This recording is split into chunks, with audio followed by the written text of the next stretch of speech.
Yes, good afternoon people. Another quick video. Today I'm going to talk about the escalation in hostilities between Israel and Iran. Before I get into it, share, comment, like and subscribe. Last week, the Iranian embassy in Damascus was bombed, allegedly by the Israelis. 16 people were killed in total, including 7 Islamic Revolutionary Guard Corps soldiers, 5 Iranian-backed militiamen, 1 Hezbollah fighter, 1 Iranian advisor and 2 civilians. The West failed to condemn the attack, and it received minimal coverage in the press. Despite this, the Iranian government stated their intention to retaliate, and on Saturday night they followed through by launching over 300 missiles from Iran into Israel.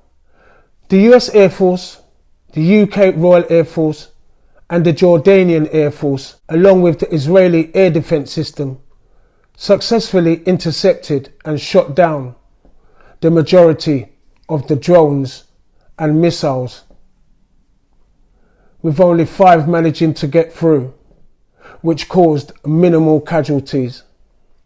The Western governments were quick to condemn the attack, with many accusing the Iranians of escalating the conflict.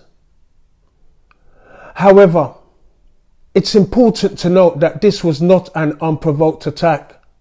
According to reports, the Iranian embassy in Damascus was allegedly bombed by the Israeli, something what they have not yet acknowledged, but it prompted the Iranian retaliation with over 300 missiles launched into Israel.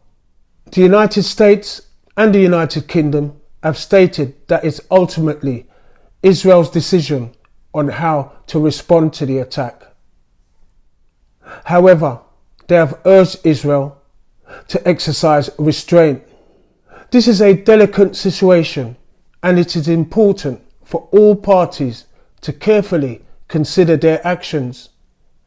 But as usual, the Western governments are speaking out of both sides of their mouths. Foreign Secretary David Cameron, while being interviewed on LBC by Nick Ferrari, was asked whether he condemned the attack on the Iranian embassy in Damascus. David Cameron swiftly denounced the Iranian missile attack. However, he failed to condemn the Israel attack on the Iranian embassy, despite being asked twice by LBC's Nick Ferrari. Why can't he condone Israel's actions? I just don't get it. Why?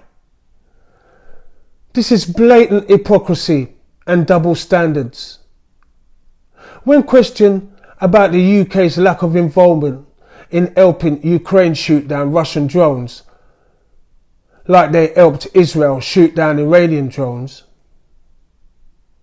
Cameron dodged the question, but instead provided a vague response that lacked any meaningful substance. Are we at war? Well, it seems like we are, because the RAF are shooting missiles and drones down over Israel and firing rockets in the Red Sea. Despite calls for restraint from the US and the UK, Netanyahu is confident that the Western countries will continue to support him. This is evident from Israel's consistent violation of international law since the 7th of the 10th, 23, with no sanctions or consequences from its allies.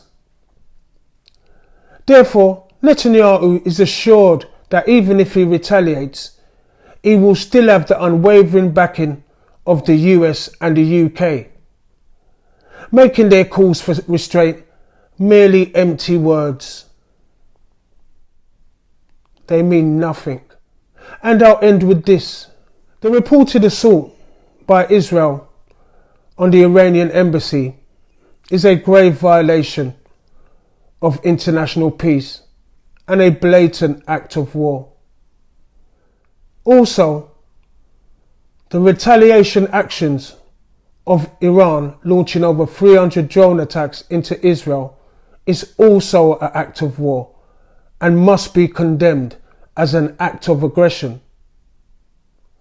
These escalating tensions in the Middle East have the potential to ignite a global conflict,